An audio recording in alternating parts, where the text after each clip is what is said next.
వాళ్ళ చర్చలో మనతో పాటు జాయిన్ అవుతున్నారు బీఆర్ఎస్ నాయకులు శుభబ్రత్ పటేల్ గారు. శుభబ్రత్ గారు నమస్తే. పటేల్ గారు, ఇక్కడ మనం కీలకమైన అంశం చూస్తున్నాం ఈరోజు. నమస్తే తెలంగాణలో బనకచర్లకు సంబంధించిన వ్యవహారంపై ఇప్పటికే తెలంగాణ వ్యాప్తంగా రైతాంగంలో ఆందోళన వ్యక్తమవుతున్న పరిస్థితి. బీఆర్ఎస్ పార్టీ కూడా చాలా స్పష్టంగా చెప్పింది, తెలంగాణ హక్కులకు మీరు భంగం కలిగిస్తే ఊరుకునే ప్రసక్తి లేదని. ఈ క్రమంలో న్యాయ పోరాటం అంటూ మరోవైపు ఆంధ్రప్రదేశ్కు సంబంధించిన ప్రభుత్వం ముఖ్యమంత్రితో తెలంగాణ ముఖ్యమంత్రి చర్చలకు సిద్ధం కావడాన్ని ఎట్లా చూడాల్సిన అవసరం ఉంది? ఈ పరిణామం నిజంగానే బనకచర్లను ఆపడానికి ఏమైనా ఉపయోగపడుతుందా, లేక తెలంగాణ రైతులకు సంబంధించిన హక్కులను కాలరాసే ప్రయత్నంగా చూడాల్సిన అవసరం ఉందనే అభిప్రాయం కూడా మనం వ్యక్తమవుతుంది. దాన్ని ఎట్లా చూడాలి? గుడ్ మార్నింగ్ అన్న, మీకు అదేవిధంగా టీ న్యూస్ ప్రేక్షకులకి. బనకచెర్ల ఎప్పుడైతే బనకచెర్ల అనే ప్రతిపాదన వచ్చిందో, చంద్రబాబు గారు ముఖ్యమంత్రి అయిన తర్వాత ఈ ప్రపోజల్ తీసుకొని వచ్చిన దాంట్లో ముందుగా గ్రహించింది బీఆర్ఎస్ పార్టీ, హరీష్ రావు గారు. అసలు తెలంగాణలో గోదావరి జనాలని ఇంకా జలాలను పూర్తి స్థాయిలో ఇంకా తెలంగాణ వాడుకోలేదు. ప్రాజెక్టులు కడుతుంటే అనునిత్యం మనం ఈరోజు చంద్రబాబు చెప్తున్నది ఏంటంటే, మేము ఎప్పుడు కూడా గోదావరి నది జలాల మీద నేను ఎప్పుడు కూడా ఆల్రెడీ అదనంగా ఉన్నాయి కాబట్టి వాటర్ ఉన్నాయి, సముద్రంలో కలుస్తున్నాయి, అవే వాడుకుంటున్నా కాబట్టి నేను ఎప్పుడు కంప్లైంట్ చేయలే అని చెప్తున్నాడు. ఈరోజు శుద్ధపూసలేక చంద్రబాబు గారు మాట్లాడుతున్నారు. కానీ కాళేశ్వరం ప్రాజెక్ట్ కట్టి కాళేశ్వరం కోసం అనుమతులు అన్నీ వచ్చిన సందర్భంలో కూడా 2018లో చంద్రబాబు గారు దాన్ని వ్యతిరేకించాడు. దాని మీద లేఖలు రాసిండు. గతంలో అది ప్రాణహిత చెవెళ్ళ కింద ఆల్రెడీ అది రన్నింగ్ ప్రాజెక్ట్గా ఉన్నప్పటికీ దాన్ని కొత్త ప్రాజెక్ట్ కింద చూపిస్తూ చంద్రబాబు గారు కంప్లీట్ చేసినటువంటి చూసినాం. అట్లనే కృష్ణానది కింద కూడా మనం ఏ ప్రాజెక్టులు కట్టుకున్నా కానీ చంద్రబాబు గారు ఆ రోజు ఆంధ్రప్రదేశ్ ముఖ్యమంత్రిగా కంప్లీట్ చేసింది మనం చూసినాం. ఈరోజు బనకచెర్ల అని గోదావరిలో మిగులు జలాలు ఉన్నాయని చెప్పేసి ఈరోజు ప్రాజెక్ట్ ప్రపోజల్ పెట్టి దానికి ఎలాంటి అనుమతులు లేవు. ఫస్ట్గా కావాల్సింది ఏంది? ఫస్ట్ అపెక్స్ కౌన్సిల్ అనుమతులు ఉండాలి, సెంట్రల్ వాటర్ కౌన్సిల్ అనుమతులు ఉండాలి, అదేవిధంగా గోదావరి రివర్ బోర్డ్ మేనేజ్మెంట్ అనుమతులు ఉండాలి. ఇది బేసిక్. ఎందుకంటే కొత్త ప్రాజెక్టులు ఏవైనా చేసినా రెండు రాష్ట్రాలు మనకు విభజన చట్టంలో స్పష్టంగా ఉంది. ఇది దాని ఎక్కడ కూడా అనుమతులు పొందకుండా ఆయన ప్రపోజల్స్ అన్నీ కూడా ప్రీ ఫీజబిలిటీ రిపోర్ట్ కోసం పంపించడం జరిగింది.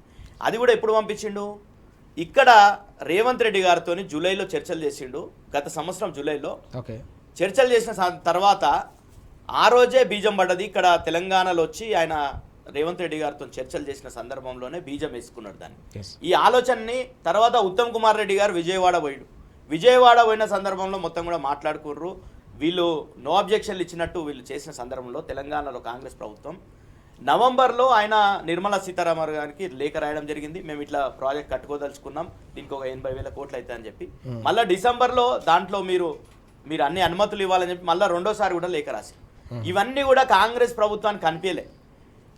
హరీష్ రావు గారు జనవరి 24వ తారీఖు రోజు ప్రెస్ మీట్ పెట్టి ఈ బనకచెర్ల 200 టీఎంసీలతోని అక్కడ ఆంధ్రప్రదేశ్ ప్రభుత్వం బనకచెర్ల అనే ప్రపోజల్ తీసుకొస్తుంది. ఇప్పటికి ఇంకా మొద్దు నిద్రలో ఉన్నారు తెలంగాణ ప్రభుత్వం, కాంగ్రెస్ ప్రభుత్వం. అంటే ఉత్తమ్ కుమార్ రెడ్డి గారు ప్రెస్ మీట్, హరీష్ రావు గారు ప్రెస్ మీట్ అయిపోయినాక 2 గంటల తర్వాత ఒక లేఖను రిలీజ్ చేసి అది 2 రోజుల కన్నా ముందే రాసిన అని చెప్పేసి ఇట్లా అన్నీ కూడా ప్రతి విషయంలో సోయి లేనటువంటి ప్రభుత్వంగా ఈరోజు కాంగ్రెస్ ప్రభుత్వం తెలంగాణలో ఉంది. ముఖ్యంగా కృష్ణానది జలాల్లో ఆల్రెడీ ఆంధ్రప్రదేశ్ గతంలోనే దోచుకుపోయింది.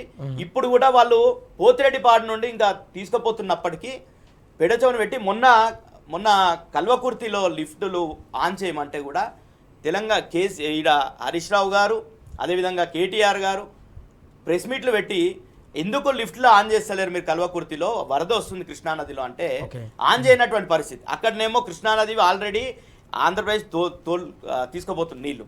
ఇక్కడ అదేవిధంగా గోదావరి నదిలో గతంలో ఎప్పుడు లేని విధంగా మనం పంటలు పండించుకున్నాం. ఎందుకు పండించుకున్నాం? కాళేశ్వరం ప్రాజెక్ట్ కట్టుకొని దాన్ని 3 సంవత్సరాల్లో రికార్డ్ స్థాయిలో పూర్తి చేసుకొని దాదాపు 20,33,000 ఎకరాలకు దాంతో నీళ్ళు ఇచ్చుకోవడం జరిగింది. అది మనం చెప్పడం కాదు, ఇప్పుడున్నటువంటి ఇరిగేషన్ ఆఫీసర్లు ఉత్తమ్ కుమార్ రెడ్డి గారు పవర్ పాయింట్ ప్రజెంటేషన్ పెట్టాలన్నప్పుడు దీనికి సంబంధించి రిపోర్ట్ ఇచ్చారు. వీళ్ళు ఈరోజు చెప్తున్నది ఏంది? కాళేశ్వరం చుక్క నీరు వారలేదు అంటారు. ఇప్పటి కూడా మీరు నీళ్లు తీసుకునే అవకాశం ఉన్నా మీరు ఇక్కడ నుండి నీళ్లు వాడతలేరు, గోదావరి నీళ్లు లిఫ్ట్ చేస్తలేరు. ఇవన్నీ కూడా తీసుకుపోయేనికి ఆంధ్రప్రదేశ్కి, పోలవరానికి ఆంధ్రప్రదేశ్ పోయే విధంగా చేస్తున్నారు, మార్గం సుగమం చేస్తారు. అదేవిధంగా బనకచెర్లకు సంబంధించి ఏం మాట్లాడినంటే రేవంత్ రెడ్డి గారు దీని మీద హరీష్ రావు గారు మాట్లాడిన సందర్భంలో 1000 టీఎంసీలు మాకు ఇచ్చేసి మొత్తం తీసుకుపోండి అంటాడు. అంటే గతంలోనే 968 టీఎంసీలకు తెలంగాణ వాడుకోనికే అన్ని అనుమతులు ఉన్నప్పటికీ Yes. ఆయనకు తెలియనట్టుగా మొత్తం అసలు గోదావరి నదిలో ఎన్ని నీళ్ళు ఉన్నాయో తెలియనట్టుగా ఎస్ కేసీఆర్ గారు ఏం చెప్పిండ్రు 2020లోనే అపెక్స్ కౌన్సిల్కి లేఖ రాసిన సందర్భంగా కేసీఆర్ గారు అపెక్స్ కౌన్సిల్ కావచ్చు సెంట్రల్ వాటర్ కమిషన్కి చెప్పింది ఏంటంటే ఏదైతే 1400 టీఎంసీలో 968 టీఎంసీలు తెలంగాణకు అలొకేటెడ్ వాటర్ ఉన్నాయో అట్లనే 3000 టీఎంసీలు ఏదైతే సముద్రంలో కలుస్తున్నాయో Okay. దాంట్లో కూడా ప్రోరాటాగా 1950 టీఎంసీలు ప్రోరాటాగా తెలంగాణకు ఉంది. టోటల్గా తెలంగాణకు 2918 టీఎంసీల హక్కు ఉంది గోదావరి నదిలో అని చెప్పి కేసీఆర్ గారు వాదన. కానీ రేవంత్ రెడ్డి గారు వాదన 1000 టీఎంసీలు ఇస్తే చాలు మిగతా అంతా తీసుకుపోండి అంటాడు. ఇట్లా రేవంత్ రెడ్డి గారు అదే విధంగా ఈరోజు మొన్న ఇదంతా జరిగిన సందర్భంలో ఏం చెప్పిండు, మేము అస్సలు ఇడిచిపెట్టాం, మేము న్యాయ పోరాటం చేస్తాం అదే అన్నాడు. ఈరోజు మళ్ళీ చర్చలకి ఇంత తొందర ఎందుకు పడుతున్నారు రేవంత్ రెడ్డి గారు? ఈరోజు కేంద్ర సంస్థలే దానికి ఎన్విరాన్మెంటల్ క్లియరెన్స్ లేకుండా ఆపేసినాయి ప్రాజెక్ట్ ని. ఈ రోజు ఎందుకు రేవంత్ రెడ్డి గారు అంత అత్యుత్సాహం ప్రదర్శిస్తూ అనుమతుల క్లియరెన్స్ ఇవ్వడానికే ఈ రోజు అపెక్స్ కౌన్సిల్ పెడుతున్నారు అనేది తెలంగాణ రైతుల అపోహలు. ఎందుకంటే మొత్తం కూడా నీళ్లు వాడకుండా గోదావరికి ఏదైతే గోదావరి నది మీద ఉన్నటువంటి లిఫ్టులు ఆన్ చేయకుండా ఆ నీళ్లు వాడకుండా కాళేశ్వరాన్ని వినియోగించకుండా ఈరోజు చేస్తున్న కుట్ర ఏంటంటే గురుదక్షిణలో భాగంగా ఈరోజు బనకచెర్ల ప్రాజెక్ట్కి క్లియరెన్స్లు ఇచ్చే విధంగా రేవంత్ రెడ్డి గారు ప్రయత్నిస్తున్నారు. రైట్, శుభ్రత్ పటేల్ గారు చెప్పినట్టుగా మనతో పాటు చర్చలో నర్రా విజయ్ గారు కూడా జరుగుతున్నారు. విజయ్ గారు నమస్తే. విజయ్ గారు, మనం చూస్తున్నాం ఇప్పటికే బనకచెర్ల ప్రాజెక్టును కాళేశ్వరాన్ని బలి చేయడానికి చేపట్టుతున్నారనే ఒక అనుమానం, ఆందోళన ఇప్పటికే రైతాంగంలో వ్యక్తమవుతున్న సందర్భాన్ని మనం చూస్తూ ఉన్నాం. ఈ క్రమంలో వాస్తవానికి న్యాయ పోరాటం చేస్తామంటూనే మరోవైపు చర్చలకు రాష్ట్ర సర్కారు సిద్ధం కావడాన్ని ఎట్లా చూడాల్సిన అవసరం కనిపిస్తుంది? నిజంగానే తెలంగాణ హక్కులను పరిరక్షించే ప్రయత్నం ఏమైనా జరుగుతున్నట్టు అనిపిస్తుందా, లేక పూర్తిగా బనకచెర్లకు గ్రీన్ సిగ్నల్ ఇచ్చే ప్రయత్నంలో భాగంగా ఇదంతా చేస్తున్నారని భావించాలా? గ్రీన్ సిగ్నల్ ఇచ్చే ప్రయత్నంలో భాగంగానే బైపాస్ చేసి చంద్రబాబు నాయుడు దీన్ని బైపాస్ చేసి దొంగచాటుగా అనుమతులు తీసుకునేటువంటి ఒక కుట్ర ప్రయత్నానికి పూర్తిగా సహకరిస్తున్నారు తెలంగాణ ముఖ్యమంత్రి. ఆ రకమైనటువంటి యాంగిల్నే మనం తెలంగాణ సమాజం చూడాల్సినటువంటి అవసరం ఉన్నది. ఇది అపెక్స్ కౌన్సిలా, లేదా ముఖ్యమంత్రుల సమావేశమా, లేదా రెండు రాష్ట్రాలకు సంబంధించినటువంటి ఇతర అంశాలకు సంబంధించింది అనేది క్లారిటీ లేదు ముందు. అపెక్స్ కౌన్సిల్ అయితే చట్ట ప్రకారం 2014 చట్ట ప్రకారం ఇది ఏర్పాటు చేస్తున్నామని నోటీస్ ఇవ్వాల్సినటువంటి అవసరం ఉంది. అట్లాంటి నోటీస్ ఇచ్చినట్టయితే మనం చూడట్లేము. కేవలం అనధికారికంగా వీళ్ళు ఒక సమావేశం ఏర్పాటు చేసుకున్నారు. అనధికారికంగా అంటే అధికారికంగానే బనకచెర్ల అండ్ విభజన చట్ట అపెక్స్ కౌన్సిల్కి సంబంధించినటువంటి అధికారికమైనటువంటి సమావేశం కాదనేది అర్థమవుతున్నటువంటిది. ఎందుకు కేంద్ర సంస్థలే వీళ్ళు పోలవరం నుంచి నీళ్లు తీసుకెళ్తున్నటువంటి సందర్భంలోనే పోలవరము మీరు 41 మీటర్ల ఎత్తున్నప్పుడు ఈ నీళ్ళు తీసుకుపోవడం సాధ్యం కాదు. మీరు 45 మీటర్లకు ఎత్తు పెంచిన తర్వాతనే ఈ నీళ్ళు తీసుకుపోవాలనేది ఇది అంతర్రాష్ట్ర వివాదాలు ఉన్నది. కేంద్రానికి సంబంధించినటువంటి వివిధ సంస్థలు అనుమతులు ఇవ్వట్లేదు. మీరు పోలవరం నుంచి పోలవరం ప్రాజెక్టు ఉద్దేశమే దెబ్బతింటుంది, కట్టేటువంటి ఉద్దేశమే దెబ్బతింటుంది అనేది వాళ్ళు చెప్తున్నటువంటి అబ్జెక్షన్. ఇట్లాంటి ఉద్దేశం పోలవరం ప్రాజెక్టు ఉద్దేశమే నెరవేరనప్పుడు అక్కడి నుంచి మళ్ళీ మీరు 200 టీఎంసీల పేరు చెప్పి 400 టీఎంసీలకు కూడా అన్ని ఏర్పాటు చేస్తున్నటువంటిది ఉందనేది ప్రధానమైనటువంటి అబ్జెక్షన్ వస్తున్నటువంటి సందర్భంలో ఇక అన్ని పర్యావరణానికి సంబంధించి జలశక్తికి సంబంధించి ఇతర అన్ని రకాలకు సంబంధించినటువంటి దగ్గర బ్రేక్ పడుతున్నటువంటి సందర్భంలో ముఖ్యమంత్రుల సమావేశం ఏర్పాటు చేసుకొని ఈ ఒక ముఖ్యమంత్రి నుంచి అనుమతి తీసేసుకుంటే మనం పనులు ఏదైనా చేసుకోవచ్చు అనేది ఒక వ్యూహంతో పోతున్నట్టు.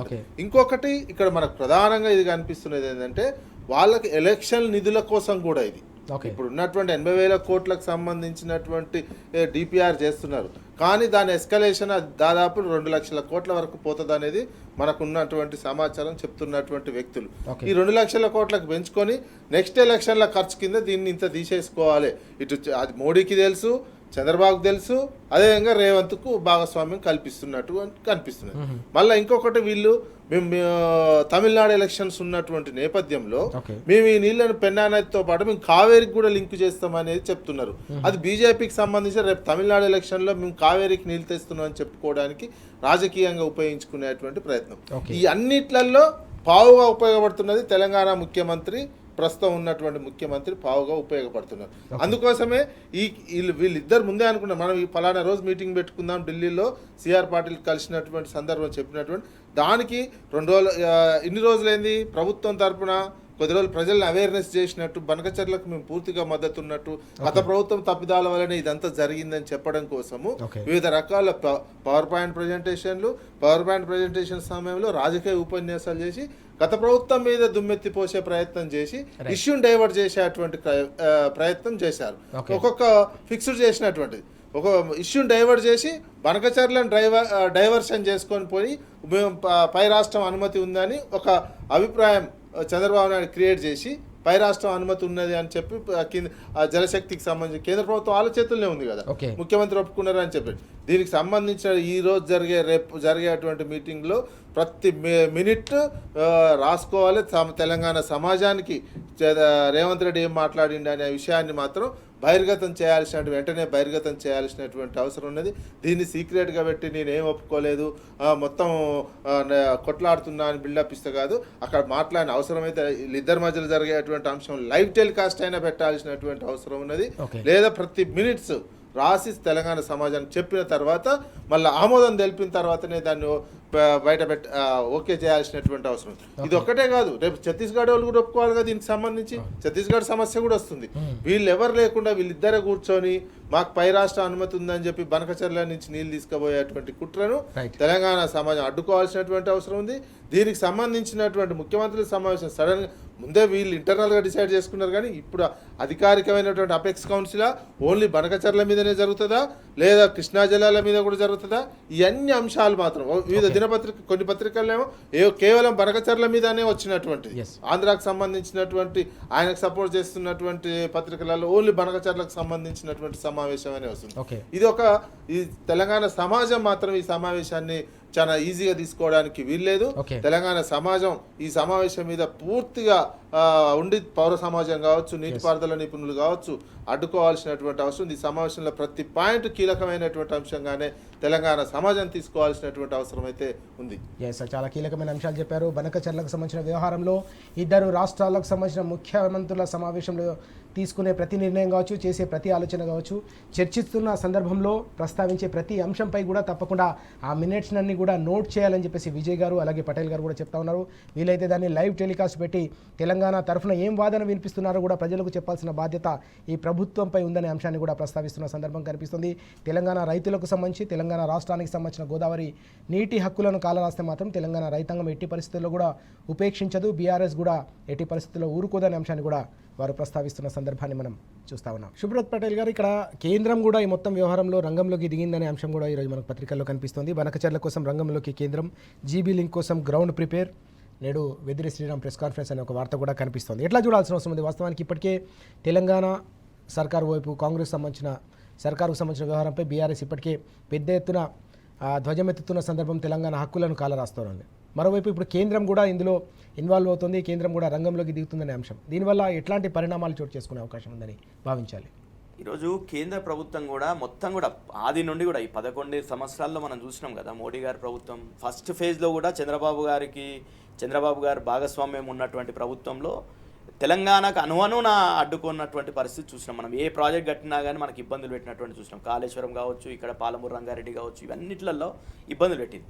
అయితే ఇప్పుడు ఉన్నటువంటిది ఏంటంటే కేంద్ర ప్రభుత్వం కూడా వాళ్ళు ఏం చేయదలుచుకున్నారు, రేపు తమిళనాడుకి కావేరీ జలాల్లో ఈ గోదావరి, అక్కడ కావేరీలో నీటి లభ్యత లేదు కాబట్టి గోదావరి కావేరీ లింకేజ్లో భాగంగా మేము బనకచెర్ల అని చెప్పేసి ఇక్కడ చంద్రబాబు దాంట్లో భాగస్వామి. చంద్రబాబు మేజర్గా చంద్రబాబు లేనిది మోడీ ప్రభుత్వం లేదు. చంద్రబాబు నితీష్ కుమార్తోనే ఈరోజు మోడీ గారి ప్రభుత్వం నడుస్తుంది.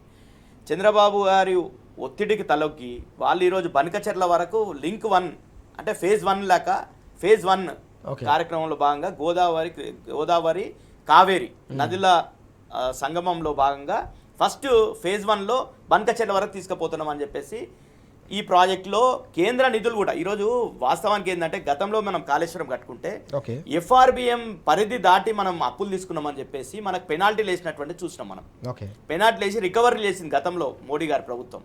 కానీ ఈరోజు అదే ఈ బనకచెర్ల ప్రాజెక్ట్ కోసం 40,000 కోట్లు కేంద్రం నుండి ఇస్తారని, 40,000 కోట్లు ఎఫ్ఆర్బిఎం పరిధి మించి మీరు తీసుకోవచ్చు అని చెప్పేసి అనుమతులు ఇవ్వడానికి నిర్మలా సీతారామన్ సీతారామన్ గారు అంగీకరించినట్టు మనం వార్తలు చూసాం. ఓకే. ఈరోజు తెలంగాణ మీద ఇట్లా సవతి తల్లి ప్రేమ బీజేపీ గతం నుండి కూడా చేసింది. గతంలో చేసిందంటే ఓట్లు లేవు వాళ్ళకి అనుకోవచ్చు. ఈరోజు 8 మంది పార్లమెంట్ సభ్యులు ఉన్నారు, 2 కేంద్ర మంత్రులు ఉన్నారు. కిషన్ రెడ్డి గారికి హరీష్ రావు గారు కూడా లేఖ రాసిన సందర్భంలో కూడా ఒక్క మాట కూడా దీని మీద మాట్లాడతలే. కిషన్ రెడ్డి గారు కావచ్చు, బండి సంజయ్ గారు కావచ్చు. ఈ 8 మంది ఎంపీలు తెలంగాణ ప్రజల పక్షాన ఎందుకు మాట్లాడతలేరు? ప్రజలంతా కూడా ఈరోజు ఆలోచించాల్సిన అవసరం ఉంది. ఈరోజు కేంద్ర ప్రభుత్వం, ముఖ్యంగా కేంద్ర ప్రభుత్వం మోడీ గారు చంద్రబాబు ఇద్దరు పొత్తుల్లో ఈరోజు ప్రభుత్వం నడుస్తుంది కేంద్రంలో కూడా. అదొకటి. తర్వాత ఇక్కడ రేవంత్ రెడ్డి గారు ఏంటంటే కేసీఆర్ గారు కాళేశ్వరం కట్టింది కాబట్టి మనం కాళేశ్వరం వాడద్దు, కేసీఆర్ గారు ఏది చేస్తే దానికి ఆపోజిట్ చేయాలనే దాంట్లో ఉన్నాడు తప్ప తెలంగాణ ప్రయోజనాలు, తెలంగాణకు నీళ్లు కావాలి, ఇవన్నీ కూడా ఎందుకుంటుంది రేవంత్ రెడ్డి గారికి మనం కూడా ఆలోచించాలి. ఎందుకంటే రేవంత్ రెడ్డి అనే వ్యక్తి తెలంగాణ ఉద్యమంలో లేడు, తెలంగాణ అసలు సోయి లేదు ఆయనకి. ఎందుకంటే దేవాదుల ఏదైనా బేసిన్లో ఉంటుందని చెప్పేసి మొన్న అడిగినటువంటి చూసినాం మనం. కాబట్టి ఆయనకు సోయి లేదు, తెలంగాణ సోయి లేదు, తెలంగాణ ఆత్మ లేదు. గతంలో కూడా మనం కేసీఆర్ గారు ఇప్పటి కూడా ఈ బనకచెర్ల ఇష్యూ ఎందుకు వచ్చింది, ఇప్పుడు చర్చ ఎందుకు అవుతుంది ఇంతగానం? దీన్ని బయటకు తీసింది ఎవరు? బీఆర్ఎస్ పార్టీ కదా. బీఆర్ఎస్ పార్టీ తీసింది కాబట్టి ఈరోజు చర్చ వస్తుంది. తప్పకుండా ఇంకా కూడా చేయాల్సిన అవసరం. రేపు అపెక్స్ కౌన్సిల్లో కూర్చునే వాళ్ళు ఎవరు? కేంద్రం నుండి ఒక జలశక్తి మంత్రి ఆయన కూర్చుంటాడు, అది మోడీ గారి డైరెక్షన్ ప్రకారంగా. చంద్రబాబు గారు, రేవంత్ రెడ్డి గారు. తెలంగాణ ప్రయోజనాలు ఎవరు మాట్లాడాలి అపెక్స్ కౌన్సిల్లో? కాబట్టే ఈరోజు ప్రజాక్షేత్రంలో ఈరోజు మాట్లాడుతున్నది బీఆర్ఎస్ పార్టీ. ఈరోజు బీఆర్ఎస్ పార్టీ తప్పకుండా దీన్ని ఇంకా ముందుకు తీసుకుపోవాల్సిన అవసరం ఉంది. ఢిల్లీ స్థాయిలో కూడా చర్చ చేయాల్సిన అవసరం ఉంది. ఈ 3 పార్టీలు కలిసి తెలంగాణని ఎడారి చేసే, మళ్ళొకసారి గోదావరి నదిలో మొత్తం కూడా వాటాలో అన్యాయం చేసే ప్రయత్నం ఈ 3 పార్టీలు కలిసి చేస్తున్నాయి. కాబట్టి తెలంగాణ ప్రయోజనాల కోసం మాట్లాడేది మాత్రం, కొట్లాడేది మాత్రం బీఆర్ఎస్ పార్టీ మాత్రమే. విజయ్ గారు, పటేల్ గారు చెప్పినట్టు వాస్తవానికి తెలంగాణకు సంబంధించిన హక్కుల విషయంలో ఇప్పటివరకు మాట్లాడుతుంది కేవలం బీఆర్ఎస్ మాత్రమే. ఇప్పుడు ఢిల్లీ వేదికగా జరిగే సమావేశంలో ఓవైపు తెలంగాణకు సంబంధించి కాంగ్రెస్, ఆంధ్రప్రదేశ్కు సంబంధించి టీడీపీ, కేంద్రానికి సంబంధించి బీజేపీ, ఈ 3 పార్టీలకు సంబంధించిన వాళ్ళు కూర్చొని చర్చించేది, ప్రభుత్వాలకు సంబంధించి కూర్చొని చర్చించేది. నిజంగానే తెలంగాణ హక్కులకు ఏమైనా ప్రయోజనాలు ఉంటాయా, ప్రయోజనాలు కాపాడబడతాయా, లేక హక్కులను కాల రాసే ప్రమాదం ఏమైనా పొంచి ఉందా? తెలంగాణ హక్కులకు ప్రమాదం పొంచి ఉన్నట్టు కనిపిస్తుంది. ఎందుకంటే రాజకీయపరమైనటువంటి నిర్ణయం పూర్తిగా వాళ్ళ చేతుల్లో ఉంది. మన తెలంగాణ ప్రజలు చేసిన పొరపాటు వల్ల మన తీసుకున్న పొరపాటు నిర్ణయం, రాజకీయ నిర్ణయము ఒకరి చేతిలో ఉంది. కేంద్రంలో శాసిస్తున్నటువంటి వ్యక్తి చంద్రబాబు నాయుడు. చంద్రబాబు నాయుడుకు ఇక్కడున్న తెలంగాణ ప్రభుత్వం పూర్తిగా సహకరిస్తున్నటువంటి, ఒక గురువులాగా చూస్తున్నటువంటి ప్రభుత్వం ఉన్నది. అందుకే ఇటువంటి అంశం పూర్తిగా రాజకీయ నిర్ణయం మీదనే ఆధారపడి ఉంటుంది. ఎవరైతే రాజకీయంగా అప్పర్ హ్యాండ్ సాధించి రాజకీయ నిర్ణయం మీద ప్రభావం చూపిస్తారో వాళ్ళకు అనుకూలంగా ఉంటుంది. ఎంత ఫైట్ చేసినా మనం నిరంతరం కొంచెం బ్రేక్లు వేసుకుంటూ పోతుంటున్నామే తప్ప, ఇప్పుడు చూడు ఇన్ని రకాల బ్రేక్లు వేసినా కానీ ఇప్పుడు ఆఖరికి మళ్ళీ ముఖ్యమంత్రుల సమావేశంలో బైపాస్ చేసి తీసుకుపోతున్నటువంటి విషయం, నిర్ణయం ఒక ముఖ్యమంత్రుల సమావేశంలో నిర్ణయం సానుకూలంగా వచ్చింది అంటే కేంద్ర ప్రభుత్వంలో ఉన్న అన్ని సంస్థలు కూడా క్రమంగా అటువైపు పయనిస్తుంటాయి. ఏదో ఒక నిబంధన కిందనో ఏదో ఒక దాని కిందనో 2 రాష్ట్రాల్లో ముఖ్యమంత్రులే ఈ అంశాల మీద ఏకాభిప్రాయం వచ్చిన తర్వాత, పొలిటికల్ నిర్ణయం తీసుకున్న తర్వాత దానికి అనుగుణంగానే ఎగ్జిక్యూటివ్గా ఉన్నటువంటి అధికారులు క్రమంగా నిర్ణయం తీసుకోవాల్సి వస్తే దానికి అనుకూలమైనటువంటి నిబంధనలు, రూల్స్ ఫ్రేమ్ చేసేటువంటి అవకాశం కనిపిస్తుంది. అందుకే ఆ పరిస్థితి మనము తెలంగాణ సమాజం రాణించుకోకుండా చూడాల్సినటువంటి అవసరం ఉన్నది. అందుకే ఈరోజు ఈ బనకచెర్లకు సంబంధించినటువంటి దాంట్లో కేంద్ర ప్రభుత్వానికి సంబంధించినట్టు, కేంద్ర ప్రభుత్వంలో ఇక్కడ ఎవరు? బీజేపీకి తెలంగాణ సమాజం 8 సీట్లు ఇచ్చింది. ఎంపీలు 8 సీట్లు ఇచ్చినటువంటి వాళ్ళకు 0 వాల్యూ, 8 సీట్లు ఇచ్చినటువంటి 0 వాల్యూ ఉన్నది. అక్కడ ఆధారపడి ఉన్నటువంటి చంద్రబాబుకు చాలా కీలకమైనటువంటి అధికారం ఉంటున్నది. అందుకే ఇక్కడ ఉన్నటువంటి బీజేపీ వాళ్ళు స్పందించాల్సినటువంటి అవసరం ఉన్నది. తెలంగాణ హక్కులను ఎత్తుకబోతున్నటువంటి సందర్భంలో పూర్తిగా కనీసం 2 మంత్రులు కూడా ఉన్నారు. అటువంటి సందర్భం 2 మంత్రులు ఉన్నారు, ఇంతమంది ఉన్నారు. గవర్నర్ కూడా ఒక ఇంద్రసేనారెడ్డి ఉన్నటువంటి సిచ్యువేషన్ కేంద్రంలో. ఇంకా గవర్నర్ పోస్ట్ కూడా ఇప్పుడు తెలంగాణ గవర్నర్ దత్తాత్రేయ వెళ్ళిపోయింది. ఆంధ్రాకి సంబంధించిన అశోక్ గజపతి రాజుకు వేరే పార్టీకి సంబంధించినటువంటి వ్యక్తి గవర్నర్ పోస్ట్ ఇప్పించుకున్నారు తప్ప తెలంగాణకు సంబంధించిన దత్తాత్రేయ ప్లేస్లో తెలంగాణ వ్యక్తి ఎవరో ఒకరు ఉండాలి కదా. ఓకే. అది ఆంధ్రాకు పోయినటువంటిది, అశోక్ గజపతి రాజుకు పోయినటువంటిది. రైట్. ఇట్లాంటి అంశాలన్నీ చాలా ప్రభావితం చేస్తున్నారు రాజకీయంగా కావచ్చు.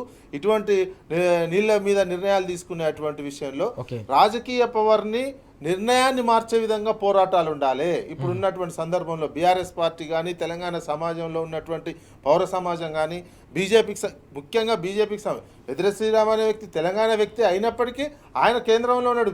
వీళ్ళు ఊకనే కమ్మేస్తున్నారు. చంద్రబాబు నాయుడు మేనేజ్మెంట్ చేయడంలో చాలా కీలకమైనటువంటి పాత్ర రాజకీయంగా అవసరం ఉన్నది.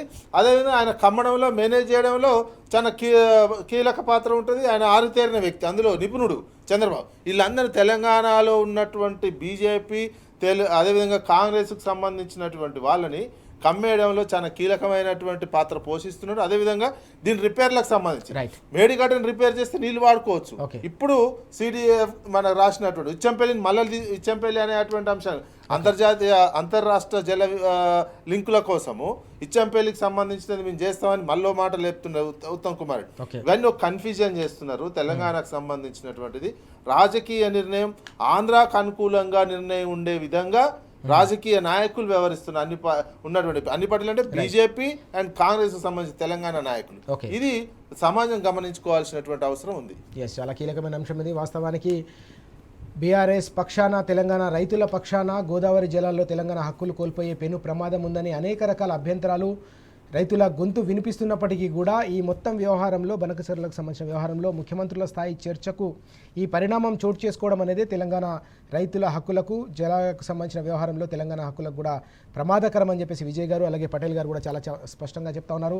బీఆర్ఎస్ లేకుండా ఢిల్లీ వేదికగా జరిగే ఏ చర్చలైనా కూడా తెలంగాణ హక్కులను కాలా రాసే విధంగానే ఉంటాయి తప్ప తెలంగాణ గొంతుక వినిపించే బీఆర్ఎస్ లేకుండా జరిగే చర్చల వల్ల తెలంగాణ ప్రజలకు తెలంగాణ రైతులకు జరిగే ప్రయోజనం ఉండదనే అంశాన్ని కూడా ప్రస్తావిస్తున్న సందర్భం కనిపిస్తూ ఉంది. మరో అంశాన్ని తీసుకుంటే శుభ్రత్ పటేల్ గారు, ఇక్కడ తెలంగాణ వ్యాప్తంగా కూడా గత 20 నెలలుగా గురుకులాల్లో మరణ మృదంగా మోగుతున్న పరిస్థితి. దాదాపు 93 మంది విద్యార్థులు చనిపోయారు. నిన్న కూడా ఒక విద్యార్థిని ఆత్మహత్య చేసుకున్న దయనీయమైన పరిస్థితి. ఎట్లా చూడాల్సిన అవసరం కనిపిస్తుంది? ఒకప్పుడు తెలంగాణకు సంబంధించి విద్యార్థుల భవిష్యత్తుకు ఒక బలమైన పునాది, బంగారు భవిష్యత్తుకు ఒక బలమైన పునాది వేసిన గురుకులాలు ఈ విధంగా నిర్వీర్యం కావడాన్ని మనం ఎట్లా అర్థం చేసుకోవాలి? చాలా బాధాకరం. ఎందుకంటే తెలంగాణలో నేను విద్యార్థి నాయకునిగా తెలంగాణ ఉద్యమంలో పనిచేసిన వ్యక్తిగా తెలంగాణలో గతంలో సమైక్య రాష్ట్రంలో గురుకులాలు పోతే చాలా అధ్వానమైనటువంటి పరిస్థితి ఉంటుండే. ఆ రోజు తెలంగాణ వచ్చిన తర్వాత కేసీఆర్ గారు ముఖ్యంగా వాళ్ళకు మంచి ఫుడ్ పెట్టాలని, సన్నబియ్యం అన్నం పెట్టాలని, ఏదైతే కార్పొరేట్ స్కూల్లో ఎంతైతే వసతులు ఉంటాయో ఆ వసతులు గురుకులాల విద్యార్థులకు కల్పించాలని 298 ఉన్నటువంటి గురుకులాలని 1022 వరకు పెంచడం జరిగింది. దాంట్లోనే ఇంటర్మీడియట్, దాంట్లోనే డిగ్రీ కాలేజ్, ఇట్లా విద్యా వ్యవస్థలో ఇదొక మార్పు తీసుకొని వచ్చే ప్రయత్నం కేసీఆర్ గారు చేశారు. మేము ఒక బీసీ కమిషన్ సభ్యునిగా మేము తమిళనాడు పర్యటించిన సందర్భంలో మేము బీసీ వెల్ఫేర్ అధికారులతో కూడా మేము చర్చ చేసినాం. బీసీ వెల్ఫేర్ ప్రిన్సిపల్ సెక్రటరీ ఆ రోజు కార్తిక్ అని తమిళనాడులో మేమేందంటే అధ్యయనం చేయడానికి ఇంకేమన్నా తెలంగాణ ప్రభుత్వం ఇంకేమన్నా గొప్పగా చేయొచ్చా బీసీలకు అని చెప్పేసి ఆ రోజు మేము చర్చించిన సందర్భంలో ఆయన చెప్పింది ఏంటంటే నవ్వి, సార్ మీరు చాలా అడ్వాన్స్ ఉన్నారు తెలంగాణ సంక్షేమాలు కావచ్చు, బీసీ వెల్ఫేర్లో కావచ్చు, ఈ రెసిడెన్షియల్ స్కూల్స్ అనేటివి మేము మిమ్మల్ని చూసి ఒక 3 స్కూళ్ళని మేము పైలట్ ప్రాజెక్ట్ కింద 3 గురుకులాలను స్టార్ట్ చేసుకున్నాం సార్ ఈరోజు అని చెప్పేసి ఆయన కార్తిక్ అనే ఒక ప్రిన్సిపల్ సెక్రటరీ గారు, బీసీ వెల్ఫేర్ ప్రిన్సిపల్ సెక్రటరీ గారు మాకు చెప్పిండు. అంటే మనం ఎంత అడ్వాన్స్డ్గా ఉండే విద్యార్థులు ఆ రోజు పరిస్థితి ఏముండే అంటే ఒక సీట్ రావాలంటే ఎంతోమంది ఎమ్మెల్యేలు మంత్రుల చుట్టూ తల్లిదండ్రులు తిరిగి సీట్ కోసం గురుకులాల సీట్ల కోసం అడిగినటువంటి పరిస్థితి. ఈరోజు 20 నెలల వీళ్ళ పాలనలో 93 మంది విద్యార్థులు అభం శుభం తిరిగినటువంటి చిన్న చిన్న పసికూనలందరూ కూడా చనిపోవడం, విషారం తిని చనిపోవడం, పాము కాట్లతో చనిపోవడం, ఇది ఎప్పుడన్నా చూసినా ఈరోజు వాళ్ళు ఎవరి బాధ్యతలో ఉన్నారు, ఎవరి పోషణలో ఉన్నారు? ఈ ప్రభుత్వం బాధ్యత వహించాల్సిన అవసరం లేదా? విద్యాశాఖ ఎవరి దగ్గర ఉన్నది? ఈరోజు ముఖ్యమంత్రి గారు కనీసం దీని మీద స్పందించకుండా, దీని మీద మాట్లాడకుండా, కనీసం ఒక రివ్యూ పెట్టకుండా ఇవన్నీ కూడా చేస్తుంటే బీఆర్ఎస్ విద్యార్థి మా గెల్లు శ్రీనివాస్ గారి ఆధ్వర్యంలో మొత్తం కూడా గురుకుల బాట అని పెట్టేసి మొత్తం కూడా గురుకులాలంతా తిరిగి చేసిన సందర్భంలో ఏం చేశారు రేవంత్ రెడ్డి? హడావిడిగా గురుకులాలు తిరిగిన మా విద్యార్థి నాయకులను అందరిని అరెస్ట్ చేపించి నిర్బంధించి ఆ రోజు కలెక్టర్ల గారికి ఆదేశించిండు, మంత్రులకు ఎమ్మెల్యేలకు అందరికి ఆదేశించి మొత్తం మీరంతా కూడా గురుకులాల సందర్శించాలన్నాడు.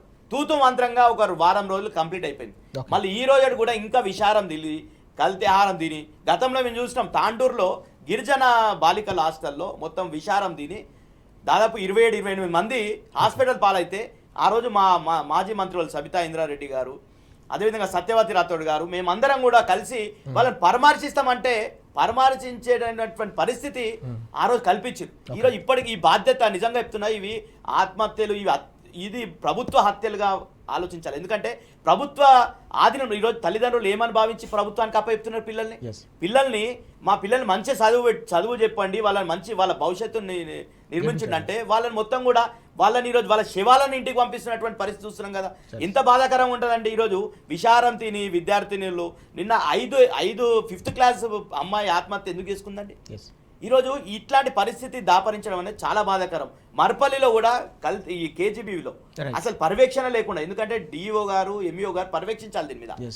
ఆ నీళ్ళ చారు ఇవన్నీ తిని పిల్లలంతా అస్వస్థతకు గురై ధర్నాలు చేస్తున్నారు. ఈ మహిళా ఎవరన్నా ఈరోజు నిజంగా అంటాడేమో రేవంత్ రెడ్డి గారు ఏమన్నా అంటే మొత్తం బీఆర్ఎస్ పార్టీ చెప్తుంది అంటాడు. విద్యార్థులు గతంలో కూడా చూసినాం మనం, విద్యార్థులంతా కూడా రోడ్డు మీదకి వచ్చి మాకు వచ్చేటటువంటి గుడ్లు ఆమె ఇన్ఛార్జ్ తీసుకుపోతుంది, ప్రిన్సిపల్ తీసుకుపోతుంది, మాకు గుడ్లని అన్నిటిని కూడా కూరగాయలంతా ఆమె తీసుకుపోతుంది, మాకు ఏం పెడతలేదని చెప్పి ఎంత బాధాకరం అండి.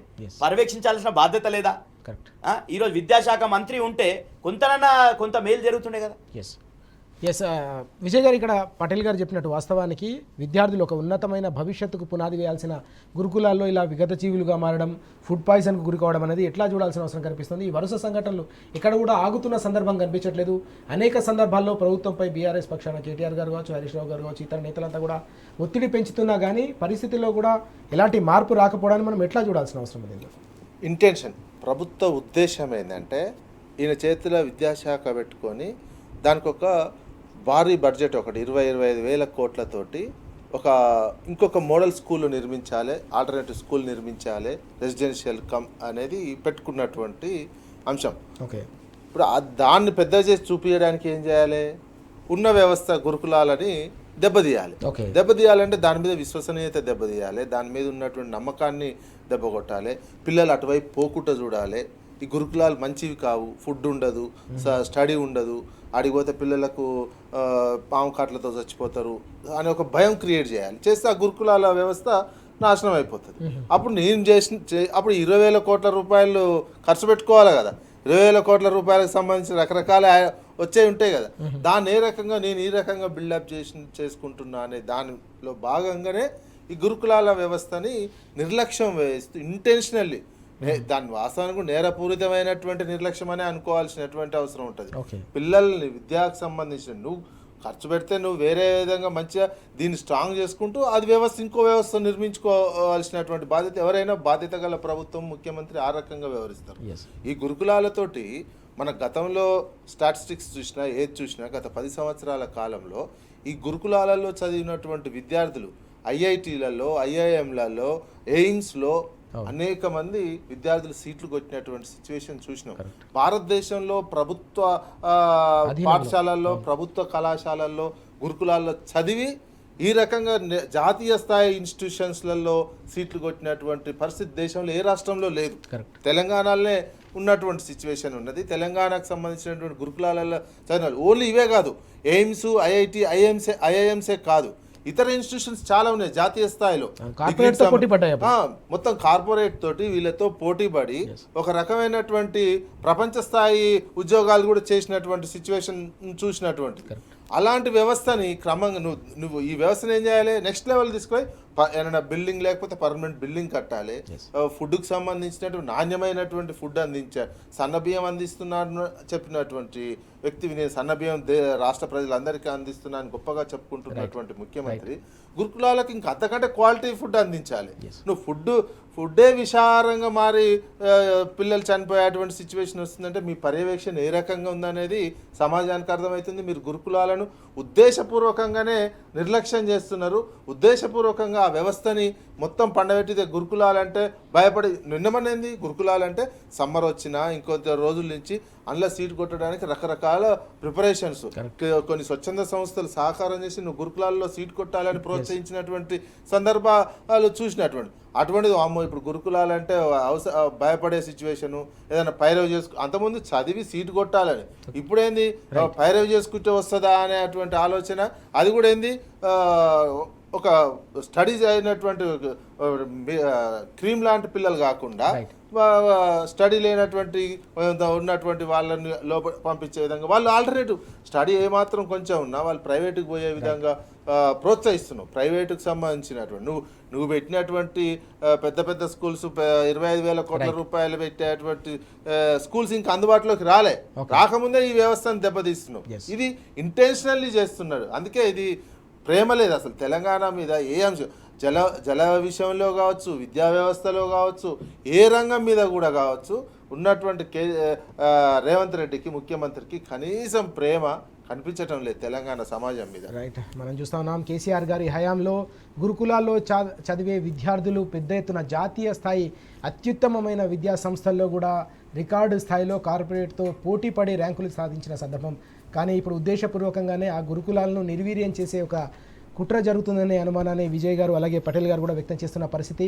కేసీఆర్ గారి ఆనవాళ్లు చెరిపేయాలనే ఒక ప్రయత్నంలో భాగంగానే గురుకులాలను కూడా ఇలా నిర్వీర్యం చేస్తున్నారు. కానీ విద్యార్థులకు సంబంధించిన తల్లిదండ్రులు ఎప్పుడు కూడా ఇలాంటి ప్రయత్నాలను ఉపేక్షించే పరిస్థితి లేదు. తప్పకుండా ఈ పరిణామాలకు తప్పకుండా రానున్న రోజుల్లో ప్రజాక్షేత్రంలో కాంగ్రెస్ సర్కార్కు తప్పకుండా మూల్యం చెల్లించుకోక తప్పదనే అంశాన్ని కూడా ప్రస్తావిస్తున్న సందర్భం మనం చూస్తా ఉన్నాం. విద్యార్థుల మరణాలను ఇప్పటికైనా అడ్డుకట్ట వేయాల్సిన బాధ్యత ప్రభుత్వంపై ఉందనే అంశాన్ని కూడా ప్రస్తావిస్తున్న సందర్భం మనకు కనిపిస్తోంది. మరో అంశాన్ని తీసుకుంటే శుభ్రత్ పటేల్ గారు, నిన్న ముఖ్యమంత్రి సమావేశం బహిరంగ సభ జరిగింది. ఆ సభలో మరోసారి సవాల్ విసిరిన పరిస్థితి కనిపించింది. నాగార్జున సాగర్పై చర్చకు సిద్ధమా అని చెప్పి సవాల్ విసిరిన సందర్భం. గతంలో కూడా మనం ఒక సవాల్ను చూసాం. సోమాజిగూడ వేదికగా బీఆర్ఎస్ వర్కింగ్ ప్రెసిడెంట్ కేటీఆర్ గారు అక్కడికి వెళ్ళి వేచి చూసినా కూడా రాని పరిస్థితి మనం చూసాం. తాజాగా మరో సవాల్ని ఎట్లా చూడాల్సిన అవసరం ఉంది? ఈరోజు రేవంత్ రెడ్డి గారు ఉత్తగా అంటే ఆ మీటింగు ప్రజల్ని చూస్తే రెచ్చిపోయి మాట్లాడడం ఆయనకు అలవాటు అయిపోయింది. ఇంకా ప్రతిపక్షంలో ఉన్నా అనుకుంటుండే ఆయన. కానీ గతంలో మొన్న అంతకుముందు ఈడ వచ్చేసి ఖర్గే గారు జాతీయ నాయకత్వం వచ్చింది మొత్తం. ఖర్గే గారు, కేసీ వేణుగోపాల్ గారు, అదేవిధంగా ఈమె ఇన్ఛార్జ్, వీళ్ళందరి ముంగల నేను ఛాలెంజ్ ఇస్తూ మొత్తం రైతు రాజ్యం తీసుకొని వచ్చిన తెలంగాణలో అన్నాడు. అంటే దాని మీద చర్చిద్దాం. రైతులు ఈ 20 నెలల కాలంలో దాదాపు 600 మంది రైతులు ఎందుకు ఆత్మహత్య చేసుకున్నారు, అదేవిధంగా నువ్వు ఇస్తానన్నటువంటి రైతు బంధు ఎందుకు ఎగ్గొట్టినావు, అదేవిధంగా రైతు బీమా ఎందుకు ఎగ్గొట్టినావు, రుణమాఫీ సంపూర్ణంగా జరగలేదు. చాలా సందర్భంలో కేటీఆర్ గారు రైతు దీక్షలు పెట్టి మేము సవాల్ విసిరినాం, నీ కొండారెడ్డి పల్లెకి పోదామా, లేకపోతే నీ కొడంగల్ కాన్స్టిట్యున్సీకి పోదామా, లేకపోతే రాష్ట్రంలో ఏదైనా విలేజ్ మీరు ఎన్నుకోండి, ఆ విలేజ్ పోదాం, చర్చ పెడదాం, రైతు రుణమాఫీ సంపూర్ణం అయిందా లేదా చర్చ పెడదామని చెప్పేసి కేటీఆర్ గారు అనేక సందర్భాల సవాల్ విసిస్తే ఇప్పుడు కూడా స్పందించలే. కానీ ఈయన సవాల్ విసిరాడు ముఖ్యమంత్రిగా, చర్చిద్దామంటే కేటీఆర్ గారు దాన్ని స్వీకరించి అడిగిన, మీరు అసెంబ్లీలో పెడితే పెట్టండి, లేకపోతే అంబేద్కర్ కాడ పెట్టండి, లేకపోతే నేను సోమాజిగూడ ప్రెస్ క్లబ్లో అని చెప్పి 72 గంటల సమయం ఇచ్చి నువ్వు అన్నీ ప్రిపేర్ అయ్యిరా, ఎందుకంటే మళ్ళీ నీకు బేసిక్లు తెలియదు, బేసిక్స్ తెలియదు, కాబట్టి నువ్వు ప్రిపేర్ అయ్యిరా అని చెప్పి 72 గంటల సమయం ఇచ్చి మేము మొన్న 8వ తారీఖు రోజు పోతే ఆ రోజు తూకముడిచి అంతకన్నా ముందే ఢిల్లీకి పోయిండు. ఢిల్లీకి పోయానా ఢిల్లీలో మన బనకచెర్ల గురించి మాట్లాడతాడా, ఢిల్లీలో లేకపోతే 42% బీసీ రిజర్వేషన్ కోసం మాట్లాడతాడా, ఇవన్నీ మాట్లాడలే. ఈ మాట్లాడింది ఆయన ఏదో పైరవీలు, ఆయన ఇన్స్టాల్మెంట్లు చెల్లించడానికి, ఆయన ప్రతి నెల మూటలు తీసుకుపోయి అప్పచెప్పడానికి మాత్రమే ఆ ఢిల్లీకి పోతుండ అనేది అందరికి అర్థమైపోయింది. 53 సార్లు ఢిల్లీకి పోయిండండి. ఏం చేసిండు ఢిల్లీ నుండి? ఏమన్నా ఒకటి వచ్చింది? ఆ తెలంగాణ కేంద్ర ప్రభుత్వం నుంచి ఏమన్నా నిధులు వచ్చినాయా? మనకి ఏమొచ్చింది? ఈయన మేనేజ్మెంట్ చేస్తుండు. అయితే ఈ నిన్న సభలో మాట్లాడుతూ తుంగతుర్తిలో నిన్న సభలో ఏం మాట్లాడుతుండు? పచ్చి అబద్ధాలు. గోదావరి నది జలాలు వచ్చినాయి, ఆ తెలంగాణ ఈడికి వచ్చినాయి అంటుండు. అరే మీకు ఏమన్నా అంత కింద నవ్వుకుంటారు రైతులు. ఎందుకంటే గోదావరి నది జలాలు గతంలో 15-20 వేలు వండినటువంటి వ్యవసాయం నీళ్లు అందినటువంటిది 1,25,000 ఎకరాలకు గోదావరి నది జలాలు ఎస్ఆర్ఎస్పి ఫేజ్ 2 కింద ఏదైతే ఉందో మొత్తం తీసుకొని వచ్చి గతంలో కేసీఆర్ గారి పాలనలో 6 సంవత్సరాలు పంటలు వండినాయి కదా. ఎక్కడికండి వండినాయి పంటలు? ఈరోజు రేవంత్ రెడ్డి గారు అంటున్నారు నాగార్జున సాగర్ మీద చర్చ పెడదామని. నిజంగానే నాగార్జున సాగర్ మీద, లేకపోతే శ్రీశైలం మీద, లేకపోతే గోదావరి నది జలాల మీద చర్చ పెట్టాలి, 100% పెట్టాలి. సమైక్య పాలన గురించి ఆయన మాట్లాడుతుండే. ఎప్పుడు నెహ్రూ గారు కట్టినది, నెహ్రూ గారు కట్టినప్పుడే మనకు మొత్తం కూడా గొంతు కోసింది తెలంగాణ. గతంలో హైదరాబాద్ స్టేట్లోనే నాగార్జున సాగర్ డిజైన్ అయింది. ఇంకా కిందికి డిజైన్ అయినటువంటిది చూసినాం మనం. ఓకే. మొత్తం ఆ రోజు తెలంగాణ భూభాగానికి ఎక్కువ నీళ్ళు వచ్చేటటువంటిది విడిచిపెట్టేసి మీదికి తీసుకుపోయి ముంపంతా తెలంగాణ నీళ్లు మాత్రం మొత్తం కుడి కాలువ నుండి ఏ విధంగా పోయినాయి చూసినాం, ఎడమ కాలువ ఏ విధంగా ఎండిపోయిందో మనం చూసినాం. అందుకే కదా కేసీఆర్ గారు ఉద్యమంలో ఎడమ కాలువ అంతా కూడా పాదయాత్ర చేసిండు. అదేవిధంగా మొత్తం కూడా ఆర్డీఎస్ మీద పాదయాత్ర చేసి కేసీఆర్ గారు ఎందుకు పాదయాత్ర చేసిండు, ఎందుకు ఉద్యమం వచ్చింది, ఎందుకు ఆయన ఏదైతే పాలమూరు బిడ్డనని చెప్పుకుంటాడు కదా, పాలమూరులో రైతులంతా కూడా వలసలు ఎందుకు పోయినరు, ఈ రోజు మొత్తం ఆత్మహత్యలు ఎందుకు జరిగినాయి సమైక్య రాష్ట్రంలో. నిజంగా తెలంగాణ ఉద్యమం అంటే నీళ్ళ ఉద్యమం, నీళ్ళ కోసమే కదా కేసీఆర్ గారు అంత కష్టపడి కాళేశ్వరం కట్టి, ఇక్కడ ప్రాణహిత చెవెళ్ళ కట్టి, పాలమూరు రంగారెడ్డి కట్టి, ఇవన్నీ కూడా చేసింది కేసీఆర్ గారు. నువ్వు చెయ్యలేక ఈరోజు చర్చ పెడదాం అంటున్నావు, నీకు అసలు సోయి అనేది లేదనేది అర్థమైపోతుంది. 100% అన్నిటికీ సిద్ధంగా ఉన్నాం, నువ్వు ఏడ చర్చ పెడితే పెట్టు. ఎస్ విజయ్ గారు, ఈ అంశాన్ని ఎట్లా చూడాల్సిన అవసరం ఉంది? మరో చర్చకు సిద్ధమని విసిరిన సవాల్, గతంలో జరిగిన పరిణామం, సోమాజిగూడ వేదికగా వేచి చూస్తున్న సందర్భం కేటీఆర్ గారు. నిన్న రేషన్ కార్డుల పంపిణీ అని పెట్టినటువంటి కార్యక్రమము ఈయన ఏ ప్రోగ్రామ్ తిట్ల కార్యక్రమం లాగానే అయిపోయింది. మొత్తం తిట్లు తప్ప ఇంకో రకమైనటువంటి ఉపన్యాసము ఇవ్వటం లేదు. తాను పెట్టుకున్నటువంటి సోషల్ మీడియా వర్కర్ల కోసమో మరి ఏమో అర్థమైతే లేదు. కానీ నువ్వు చేస్తున్న పని చెప్పాలి. ఆల్రెడీ తుంగతుర్తికి సంబంధించి సూర్యాపేటకు సంబంధించి పోయినసారే ఉన్నటువంటి నీళ్ళు వచ్చినాయి, పంటలు పడినాయి, సాగు అయినటువంటిది. ఇక సవాళ్ళకు సంబంధించినటువంటిది. మన సవాల్ అనేసరికి ఢిల్లీకి పారిపోయిండు. మరి నాగార్జున సార్ కూడా వీళ్ళు పోదామని మళ్ళీ ఎక్కడికి పోతారో వెళ్ళిపోతాడో తెలియదు. ఒక్క సవాల్ చేస్తాడు, స్వీకరించరు, వెళ్ళిపోతున్నటువంటిది. నిన్న పోయి కేవలం జగదీష్ రెడ్డిని తిట్టడం కోసమే, ఆయనకు కూడా జగదీష్ రెడ్డిని తిట్టడానికి ఏంది, ఈ మధ్యకాలంలో ఉన్నటువంటి ఒక చంద్రబాబు నాయుడుకు బాకా ఉదయటువంటి పత్రిక పలుకులు పలికేటువంటి వాళ్ళు చెప్పి పంపించి తిట్టిపించినట్టే ఉన్నది తప్ప నువ్వు పోయితే రేషన్ కార్డులు పంపించినట్టు ఓ ముఖ్యమంత్రి స్థాయిలో మాట్లాడినటువంటి విషయం కాదు. ఇది చాలా గుర్తు ఉన్నది కాదు. ఊకనే చంద్రబాబుకు బ్యాగులు మోసి, చంద్రబాబు సపోర్ట్గా చేసి, చంద్రబాబుకు బ్యాగులు మోసినంత ఈజీ కాదు నీళ్ళు తీసుకురావడం అంటే. నీళ్లు తీసుకొచ్చి ఆల్రెడీ తుంగతుర్తిని తెలంగాణ వచ్చిన తర్వాత గత ప్రభుత్వమే చేసింది. నువ్వు నెక్స్ట్ లెవెల్ వచ్చిన దాన్ని ఎండబెట్టి రోజు ఆ తుంగతుర్తికి సంబంధించినటువంటి అనేక గ్రామాల రైతులు కాలువలలో నిలబడి ఎందుకు ధర్నాలు చేస్తున్నారు? గతంలో కాళేశ్వరం నీళ్ళు వచ్చినాయి, ఇప్పుడు ఎందుకు వస్తలేవు అనే ప్రశ్నిస్తున్నారు.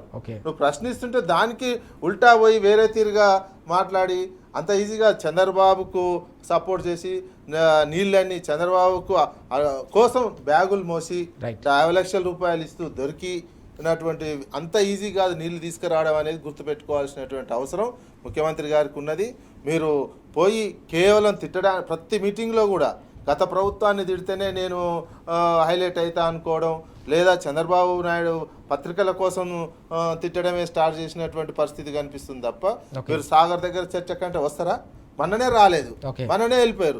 సాగర్ దగ్గర చర్చ పెడితే మీరు గతంలో తుంగతుర్తి కావచ్చు నల్గొండ జిల్లాలో ఎంత పంట పండేది, ఇప్పుడు ఎంత పంట పండుతుందో చూస్తే తేలిపోతుంది కదా.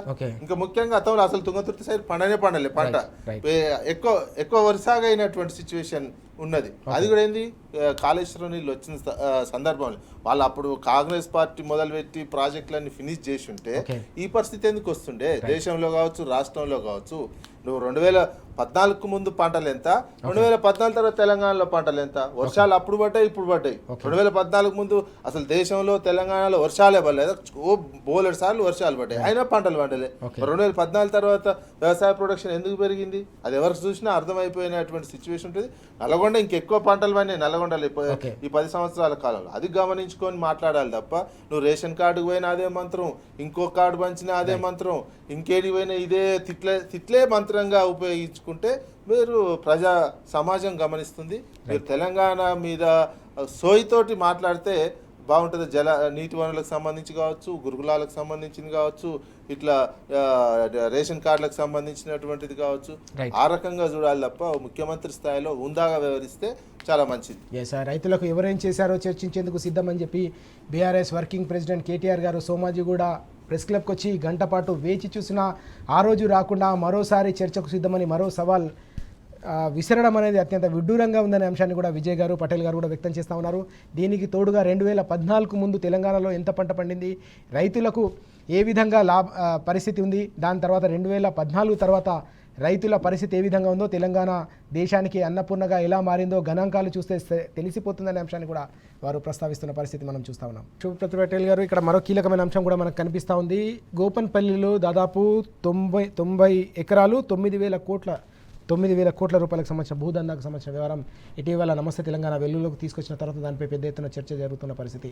చివరికి దానిలో ఉద్యోగుల భూమికి కూడా ఇప్పుడు ఎసరు పెడుతున్నారనే అంశం తాజాగా వెలుగులోకి వస్తోంది. ఎట్లా చూడాలి ఈ కీలకమైన పరిణామాన్ని?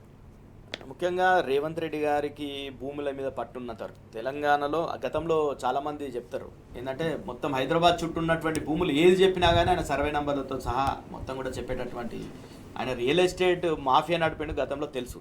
అందరు ఆర్టీఏ మొత్తం ఆయన దగ్గర ఒక వ్యవస్థను ఏర్పాటు చేసుకొని రిటైర్డ్ ఉద్యోగులను వేసుకొని ఆర్టీఐలు వేయడం, తద్వారా మొత్తం ఇన్ఫర్మేషన్ తీసుకోవడం, బ్లాక్మెయిల్ చేయడం, ఇవన్నీ కూడా చేసి ఈయన ముఖ్యమంత్రి అయిన తర్వాత కూడా ఇట్లా ప్రైవేట్ వ్యక్తులకు ఆడ టీఎన్జిఓలు హైదరాబాద్ శాఖకు కేటాయించినటువంటి భూమి అది, దాంట్లో ఒక పార్ట్ వాళ్ళకి సంబంధం లేకుండా ఎట్లా సర్వే చేస్తారు. అదేవిధంగా మొన్న కూడా చూసినాం బస్వతారక్ నగర్లో 8 ఎకరాలలో నిరుపేదలు ఉన్నారు, ఇది ఇంద్రమ్మ రాజ్యం అని చెప్తున్నటువంటి రేవంత్ రెడ్డి గారు నిరుపేదల్ని మొత్తం కూడా ప్రైవేట్ వ్యక్తులు ఆ ఇజ్రాలను తీసుకొని వచ్చి వాళ్ళ మీద దాడులు చేసి బుల్డోజ్ చేస్తుంటే ప్రతిపక్ష నాయకులుగా మా మధుసూదన్ చారి గారు మిగతా వాళ్ళందరూ ఎమ్మెల్సీలు అందరూ కూడా పోయి ఆడ సమస్య అట్లాంటి పరిస్థితి లేకుండా పోలీస్ నిర్బంధంలో ఈరోజు ప్రైవేట్ వ్యక్తులకు అండగా పోలీసులు నిలబడుతున్నారు, రెవెన్యూ శాఖ వాళ్ళు నిలబడుతున్నారు. అంటే వీళ్ళ ఎంట ఎవరున్నారు అనేది మనకు అందరూ కూడా తెలుసుకోవాలి. ఇడా మొత్తం కూడా ఒక టీం, ఒక మాఫియా నడుస్తుంది. రేవంత్ రెడ్డి గారి చుట్టూ ఉన్నటువంటి వాళ్ళు, వాళ్ళ బ్రదర్స్ కావచ్చు, అదేవిధంగా ఇంకా మిగతా వాళ్ళు అందరూ కూడా వాళ్ళు ఉండి మొత్తం కూడా ఇట్లాంటి భూములు, విలువైన భూములు ఎక్కడెక్కడ ఉన్నాయో ఈరోజు ఒక సర్వే చేయాలంటే, వాస్తవానికి ఏదైనా భూమి సర్వే చేయాలంటే మిగతా చుట్టుపక్కల ఉన్నటువంటి వాళ్ళకి కావచ్చు, ఆ దాంట్లో పరిధిలో ఉన్నటువంటి వాళ్ళకి కావచ్చు 100% వాళ్ళకి నోటీసులు ఇవ్వాలి, సర్వే చేయాలి. కానీ అలాంటి చేయకుండా డైరెక్ట్గా సర్వేలు చేయడం కావచ్చు. అదేవిధంగా మొత్తం వాళ్ళు కంటైనర్లు వేసుకొని అక్కడ మొత్తం భయాందోళనక వాతావరణాన్ని సృష్టిస్తున్నారు. ఆ టీఎన్జీ వాళ్ళు కూడా నిన్న అందరు జగదీశ్వర్ గారు కావచ్చు, ముజీబ్ గారు కావచ్చు, వీళ్ళందరూ కూడా పోయి సిపి గారు కూడా ఫిర్యాదు చేశారు. టీఎన్జీ వాళ్ళు కూడా మొత్తం కూడా ఆలోచించాలి. ఈరోజు తెలంగాణలో పరిస్థితి ఏ విధంగా ఉంది, మీ భూములకే ఈరోజు ఉద్యోగ సంఘాల భూములకే ఈరోజు పరిస్థితి బాగాలేకపోతే సామాన్య ప్రజల పరిస్థితి ఏ విధంగా ఉంటుందో మనం ఆలోచించుకోవాల్సిన అవసరం ఉందని చెప్పేసి తెలియదు. విజయ్ గారు, ఈ అంశాన్ని మనం ఎట్లా చూడాలి? వాస్తవానికి ప్రభుత్వ ఉద్యోగులకు సంబంధించి వాళ్ళు పెద్ద ఎత్తున తెలంగాణ ఉద్యమంలో భాగస్వాములైన పరిస్థితిని మనం చూసాం. అప్పుడు వారికి సంబంధించిన అనేక కీలకమైన హామీల అమలు దిశగా కూడా వేసిన అడుగులు మనం చూసాం. ప్రస్తుతం అయితే పూర్తిగా వారి భూమికి కూడా ఇప్పుడు రక్షణ లేకుండా పోయిన పరిస్థితిని పటేల్ గారు కూడా చెప్తా ఉన్నారు. దాన్ని మనం ఎట్లా చూడాల్సిన అవసరం? ప్రభుత్వ ఉద్యోగులు అయితే ఏంది, ఇంకెవరైతే ఏంది, నాకేంది అనేది ఆడ కనిపిస్తుంది. నా బిగ్ టీంకి నాకేంది, మా మనుషులకేంది, మా బిగ్ టీంలో ఉన్న అంటే ఈయనే కానీ మొత్తం వెనకంతా బిగ్ టీమ్ ఉంటుంది అన్నట్టు. మొత్తం రాష్ట్రంలో ఉన్న భూములకు సంబంధించి కావచ్చు, విలువైన ముఖ్యంగా హైదరాబాద్, రంగారెడ్డి జిల్లాల్లో విలువైనటువంటి భూములు ఏమాత్రం వివాదం ఉన్నా దాని మీద ఈ రకంగా సెటిల్ చేసుకుపోతుంది. అంతే. ఇదేం చేస్తారు, చివరికి సెటిల్మెంట్కి రావాలి, ఆఖరికి సెటిల్మెంట్కి వచ్చి వాళ్ళకింత నేను ఇంకెక్కువ అనే యాంగిల్లోనే ఇది డ్రైవ్ చేయబోతున్నారు. ఆ భూములకు సంబంధించినటువంటిది కనిపిస్తుంది. ఇంకెక్కువ మాట్లాడితే వాళ్ళకు కొంత ఈ రకమైనటువంటి ఒక రాష్ట్రానికి సంబంధించినటువంటి అధినేతకు సంబంధించినటువంటి వ్యక్తులు సెటిల్మెంట్లకు సంబంధించినటువంటి వ్యవహారం, భూముల వ్యవహారం ఈ రకంగా చేస్తే ఇంకేముంటుంది, రెవెన్యూ అధికారులు ఎక్కడ చూసినా రెవెన్యూ అధికారులు వీళ్ళున్న చోట వాళ్ళకు అనుకూలంగా ఉంటారు, లేని చోట వ్యతిరేకంగా ఉంటారు, అవతలోనికి వ్యతిరేకంగా ఉంటారు.